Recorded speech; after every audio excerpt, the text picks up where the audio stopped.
नमो भगवते वासुदेवाय नमः। जय श्री हरि। नमस्कार दोस्तों, स्वागत है आप सभी का हमारे यूट्यूब चैनल पावरफुल हिंदू धर्म में। आज से हम आप सभी को माघ मास में श्रीमद् भगवत गीता के महापुराण के 6वें स्कंद में कथा अध्याय 9 का रसपान कराएंगे। माघ मास में श्रीमद् भगवत गीता का श्रवण करना अत्यंत शुभ फलदायी होता है। आइए रसपान कीजिए कथा अध्याय 9 का, जिसमें वर्णन है विश्वरूप का वध, वृत्तासुर द्वारा देवताओं की हार और भगवान की प्रेरणा से देवताओं का दधीचि ऋषि के पास जाना। आइए आगे की कथा का श्रवण कीजिए। श्री सुखदेव महाराज कहते हैं कि हे परीक्षित, हमने सुना है कि विश्वरूप के 3 सिर थे। वे एक मुंह से सोमरस तथा दूसरे से सूरा पीते थे और तीसरे से अन्न खाते थे। उनके पिता त्वष्टा आदि 12 आदित्य देवता थे, इसलिए वे यज्ञ के समय प्रत्यक्ष रूप से ऊंचे स्वर से बोलकर बड़े विनय से 7 देवताओं को आहुति देते थे। साथ ही वे छिप छिप कर असुरों को भी आहुति दिया करते थे। उनकी माता असुर कुल की थी, इसलिए वे मातृ स्नेह के वशीभूत होकर यज्ञ करते समय उस प्रकार असुरों को भाग पहुंचाया करते थे। देवराज इंद्र ने देखा कि इस प्रकार वे देवताओं का अपराध और धर्म की ओट में कपट कर रहा है। इससे इंद्र डर गए और क्रोध में भरकर उन्होंने बड़ी फुर्ती से उनके 3 सिर काट लिए। विश्वरूप का सोमरस पीने वाला सिर पपीहा, सुरापान करने वाला गौरैया और अन्न खाने वाला तीतर हो गया। इंद्र चाहते तो विश्वरूप के वध से लगी हुई हत्या को दूर कर सकते थे, परंतु उन्होंने ऐसा करना उचित न समझा। वह हाथ जोड़कर उसे स्वीकार कर लिया तथा 1 वर्ष तक उससे छूटने का कोई भी उपाय नहीं किया। तदंतर तब लोगों के सामने अपनी शुद्धि प्रकट करने के लिए उन्होंने अपनी ब्रह्म हत्या को 4 हिस्सों में बांटकर पृथ्वी, जल, वृक्ष और स्त्रियों को दे दिया। हे परीक्षित, पृथ्वी ने बदले में यह वरदान लेकर कि जहाँ कहीं गड्ढा होगा वह समय पर अपने आप भर जाएगा। इंद्र की ब्रह्म हत्या का चतुर्थ स्वीकार कर लिया। वही ब्रह्म हत्या पृथ्वी में कहीं कहीं उसके ऊपर रूप में दिखाई पड़ती है। दूसरा चतुर्थांश वृक्षों ने लिया। उन्हें यह वर मिला कि उनका कोई हिस्सा कट जाने पर फिर से जम जाएगा। उनमें अब भी गोंद के रूप में ब्रह्म हत्या दिखाई पड़ती है। स्त्रियों ने यह वर पाकर कि वे सर्वदा पुरुष का सहवास कर सके, ब्रह्म हत्या का तीसरा चतुर्थांश स्वीकार किया। उनकी ब्रह्म हत्या प्रत्येक महीने में रथ के रूप से दिखाई पड़ती है। जल ने यह वर पाकर कि खर्च करते रहने पर भी निर्झर आदि के रूप में तुम्हारी बढ़ती ही होती रहेगी। ब्रह्म हत्या का चौथा चतुर्थांश स्वीकार किया। फेन, बुद्ध आदि के रूप में वही ब्रह्म हत्या दिखाई पड़ती है। अतएव मनुष्य से हटाकर जल ग्रहण किया करते हैं। विश्वरूप की मृत्यु के बाद उनके पिता त्वष्टा, हे इंद्र, शस्त्रों तुम्हारी अभिवृद्धि हो और शीघ्र शीघ्र तुम अपने शत्रु को मार डालो। इन मंत्रों से इंद्र का शत्रु उत्पन्न करने के लिए हवन करने लगे। यज्ञ समाप्त होने पर अनिवार्य पचन नामक अग्नि, दक्षिण अग्नि से एक बड़ा भयवाना दैत्य प्रकट हुआ। वह ऐसा जान पड़ता था मानो लोकालोक का नाश करने के लिए प्रलयकालीन विकराल काल की प्रकट हुआ हो। हे परीक्षित, वह प्रतिदिन अपने शरीर की सब ओर बाढ़ की बराबर बढ़ जाया करता था। वह जले हुए पहाड़ के समान काला और बड़े डील डौल का था। उसके शरीर में संध्याकालीन बादलों के समान दीप्ति निकलती रहती थी। उसके सिर के बाल और दाढ़ी मूछ तपे हुए तांबे के समान लाल रंग के तथा नेत्र दोपहर के सूर्य के समान प्रचंड थे। चमकते हुए 3 नोकों वाले त्रिशूल को लेकर जब वह नाचने, चिल्लाने और कूदने लगता, उस समय पृथ्वी कांप उठती थी और ऐसा जान पड़ता था कि उस त्रिशूल पर उसने अंतरिक्ष को उठा रखा है। वह बार बार जम्हाई लेता था। इससे जब उसका कंदरा के समान गंभीर मुंह खुल जाता, तब जान पड़ता था कि वह सारे आकाश को पी जाएगा, जीभ से सारे नक्षत्रों को चाट जाएगा और अपनी विशाल एवं विकराल दाढ़ों वाले मुंह से तीनों लोगों को निगल जाएगा।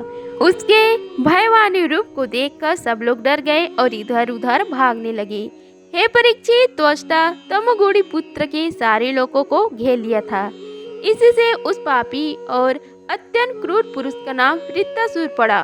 बड़े बड़े देवता अपने अपने अनुयायियों के सहित एक साथ ही उस पर टूट पड़े तथा अपने अपने दिव्य अस्त्र शस्त्रों से प्रहार करने लगे, परंतु वृत्तासुर उनके सारे अस्त्र शस्त्रों को निगल गया। अब तो देवताओं के आश्चर्य की सीमा न रही, उनका प्रभाव जाता रहा। वे सब के सब दिनहीन और उदास हो गए तथा एकाग्र चित्त से अपने हृदय में विराजमान आदि पुरुष श्री नारायण के शरण में गए।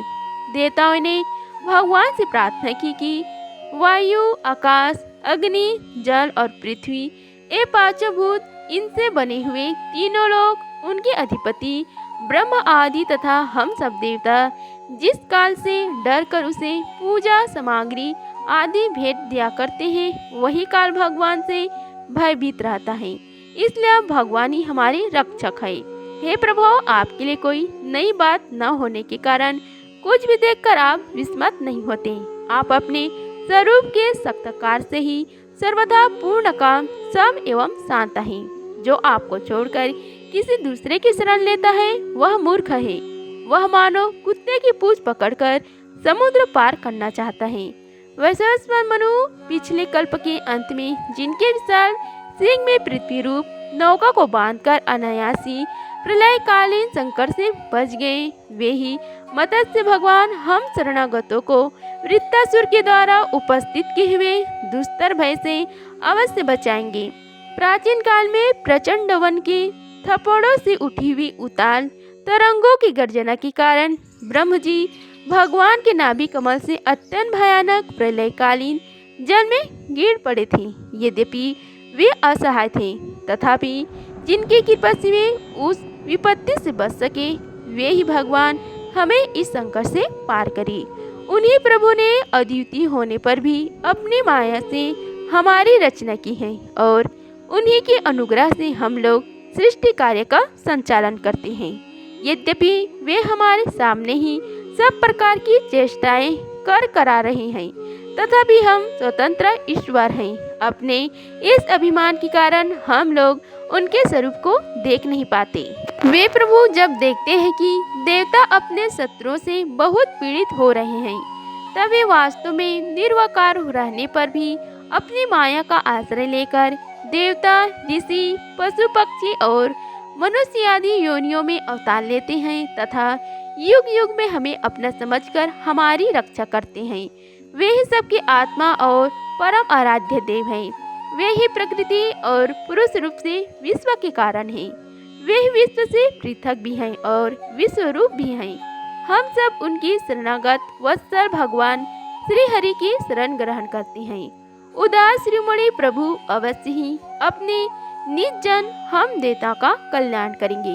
श्री सुखदेव महाराज कहते हैं कि हे महाराज, जब देवताओं ने इस प्रकार भगवान की स्तुति की, तब स्वयं शंख चक्र गदा पद्मधारी भगवान उनके सामने पश्चिम की ओर प्रकट हुए। भगवान के नेत्र शरतकालीन कमल के समान खिले हुए थे। उनके साथ 16 पार्षद उनकी सेवा में लगे हुए थे। वे देखने में सब प्रकार से भगवान के समान ही थे। केवल उनके वक्ष स्थल पर श्रीवत्स का चिन्ह और गले में कस्तूर मणि नहीं थी। हे परीक्षित, भगवान का दर्शन पाकर सभी देवता आनंद से विहल हो गए। उन लोगों ने धरती पर लौटकर सठ संग दंडवत प्रणाम किया और फिर धीरे धीरे उठकर वे भगवान की स्तुति करने लगे। देवताओं ने कहा, हे भगवान, यज्ञ में स्वर्ग आदि देने की शक्ति तथा उनके फल की सीमा निश्चित करने वाले काल भी आप ही हैं। यज्ञ में विघ्न डालने वाले दैत्यों को आप चक्र से छिन्न भिन्न कर डालते हैं, इसलिए आपके नामों की कोई सीमा नहीं है। हम आपको बार बार नमस्कार करते हैं।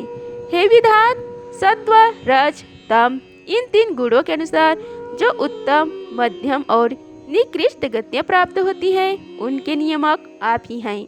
आपके परम पद का वास्तविक स्वरूप इस कार्य रूप जगत को कोई आधुनिक प्राणी नहीं जान सकता। हे भगवान, हे नारायण वासुदेव, आप आदि पुरुष, जगत के परम कल्याण और महापुरुष पुरुषोत्तम है, आपकी महिमा असीम है। आप परम मंगलमय, परम कल्याण स्वरूप और परम दयालु हैं। आप ही सारे जगत के आधार एवं अद्वितीय हैं। केवल आप ही सारे जगत के स्वामी हैं। आप सर्वेश्वर हैं तथा सौंदर्य और मृदुलता की अधिष्ठात्री देवी लक्ष्मी की परमपति हैं। हे प्रभु, परमहंस परिव्रजक का विरक्त महात्मा जब आत्म संयम रूप परम समाधि से भली भांति आपका चिंतन करते हैं, तब उनके शुद्ध हृदय में परमहंसों के धर्म वास्तविक भागवत भजन का उदय होता है। इससे उनके हृदय के अज्ञान रूप किवाड़ खुल जाते हैं और उनके आत्मलोक में आप आत्मानंद के रूप में बिना किसी आवरण के प्रकट हो जाते हैं और वे आपका अनुभव करके निहाल हो जाते हैं। हम आपको बार बार नमस्कार करते हैं। हे भगवान, आपकी लीला का रहस्य जानना बड़ी ही कठिन है, क्योंकि आप बिना किसी आश्रय और प्रकृति शरीर के हम लोगों के सहयोगी की अपेक्षा न करके निर्गुण और निराकार होने पर भी स्वयं ही इस सगुण जगत की सृष्टि, रक्षा और संहार करती हैं। हे भगवान, हम लोग यह बात भी ठीक ठीक नहीं समझ पाते कि सृष्टि कर्म में आप देवदत्त आदि किसी व्यक्ति के समान गुणों के कार्य रूप इस जगत में जीव रूप से प्रकट हो जाते हैं और कर्म के अधीन होकर अपने किए हुए अच्छे बुरे कर्मों का फल भोगते हैं, अथवा आप आत्माराम, शांत स्वभाव एवं सबसे उदासीन साक्षी मात्र रहते हैं तथा सबको समान देखते हैं। हम तो यह समझते हैं कि यदि आप यह दोनों बातें रहे तो भी कोई विरोध नहीं है, क्योंकि आप स्वयं भगवान हैं। आपके गुण अगणित है, महिमा अगाध है और आप सर्वशक्तिमान हैं। आधुनिक लोग अनेकों प्रकार के विकल्प, वितर्क, विचार, झूठे प्रमाण और कृतकर्णपूर्ण शास्त्रों का अध्ययन करके अपने हृदय को दूषित कर लेते हैं और यही कारण है कि वे दूराग्राही हो जाते हैं। आप में उनके वाद विवाद के लिए अवसर ही नहीं है। आपका वास्तविक स्वरूप समस्त मायामय पदार्थों से परे केवल हैं। जब आप उसी में अपनी माया को छिपा लेते हैं, तब ऐसी कौन सी बात है जो आप में नहीं हो सकती। इसलिए आप साधारण पुरुषों के समान कर्ता भोक्ता हो सकते हैं और पुरुषों के समान उदासीन भी।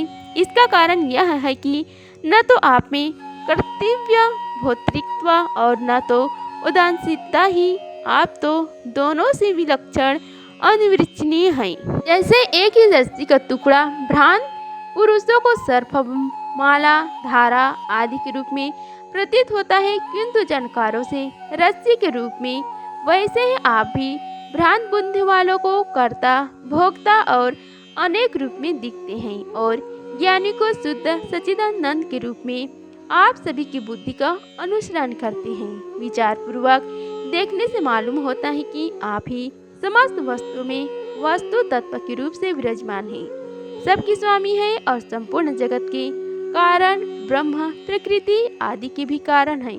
आप सबके अंतर्यामी अंतरात्मा हैं। इसलिए जगत में जितने भी गुण दोष प्रतीत हो रहे हैं, उनके सबकी प्रतीतियां अपने अधिष्ठान स्वरूप आपका ही संकेत करती हैं और श्रुतियों ने समस्त पदार्थों का निषेध करके अंत में निषेध की अवधि के रूप में केवल आपको ही शेष रखा है। हे मधुसूदन, आपकी अमृतमयी महिमा का रस अनंत समुद्र है। उनके नन्हे से सिर का भी अधिक नहीं है। एक बार भी स्वाद चख लेने से हृदय में नित्य निरंतर परमानंद की धारा बहने लगती है।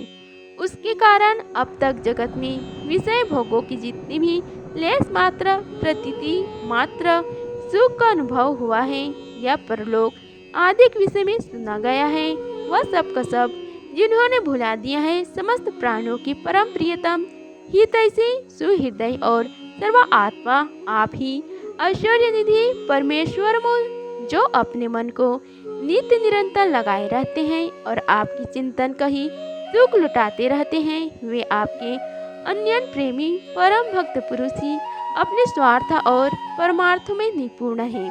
हे मधुसूदन, आपके वे प्यारे और हृदय भक्त जन भला आपके चरण कमलों का सेवा कैसे त्याग सकते हैं, जिससे जन्म मृत्यु रूप संसार के चक्कर से सदा के लिए छुटकारा मिल जाता है।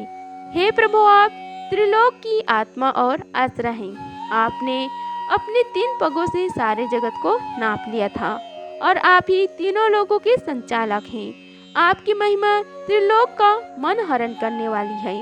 इसमें संदेह नहीं कि दैत्य दानव आदि असुर भी आपकी ही विभूतियां हैं तथा यह उनकी उन्नति का समय नहीं। यह सोचकर आप अपनी योग माया से देवता, मनुष्य, पशु, नृसिंह आदि मिश्रित और मत्स्य आदि जलचरों के रूप में अवतरण ग्रहण करते हैं और उनके अपराधों के अनुसार उन्हें दंड देते हैं।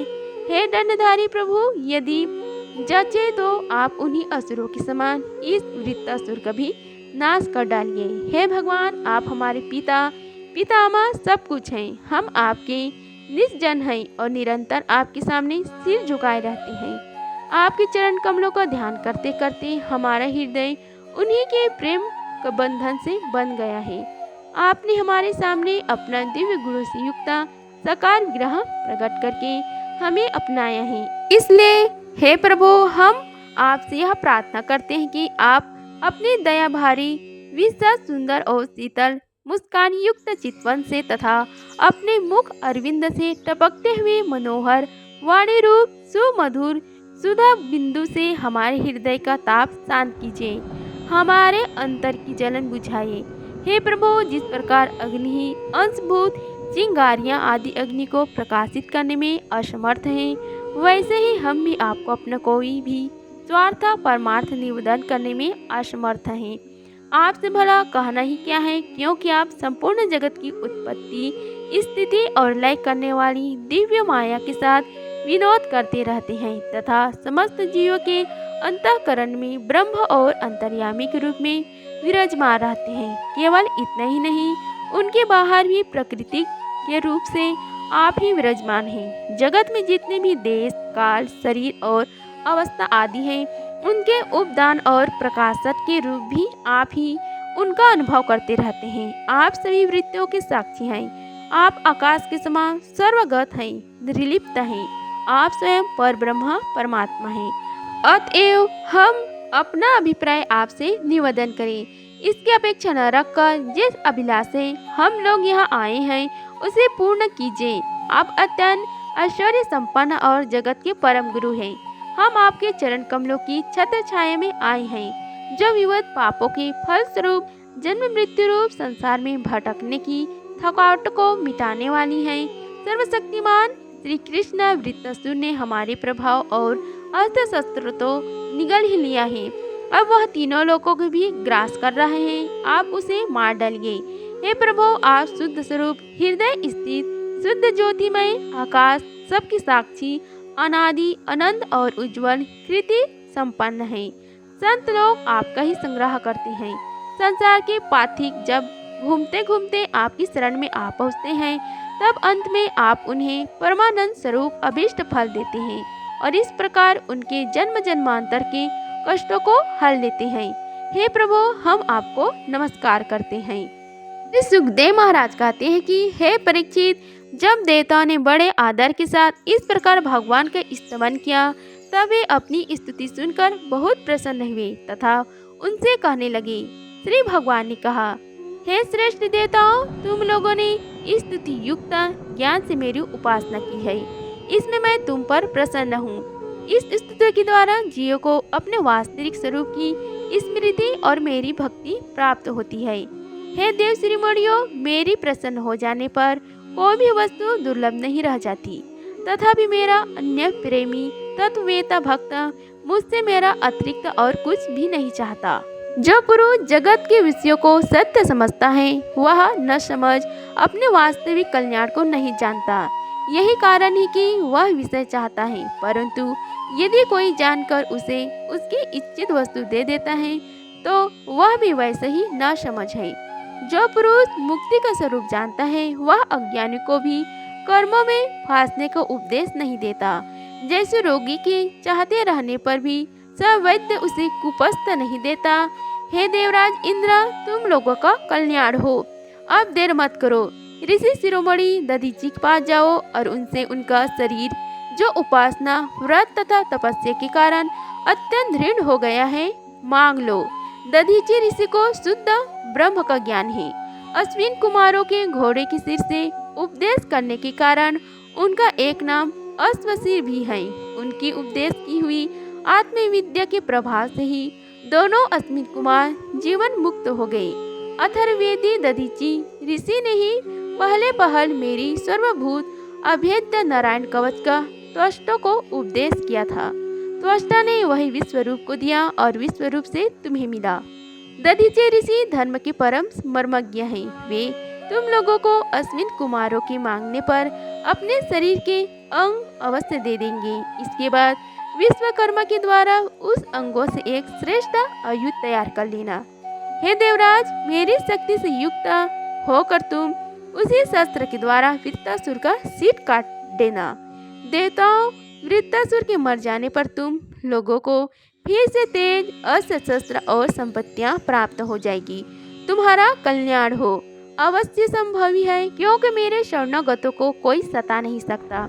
इस प्रकार श्रीमद् भगवत गीता में कथा अध्याय 9 का समाप्त हुआ। अगर आप सभी को यह वीडियो अच्छी लगी होगी तो वीडियो को लाइक कीजिए, चैनल को सब्सक्राइब कीजिए और कमेंट बॉक्स में जय श्री हरि लिखिए। धन्यवाद। मिलते हैं अगले वीडियो में, तब तक ले जय श्री राधे कृष्णा।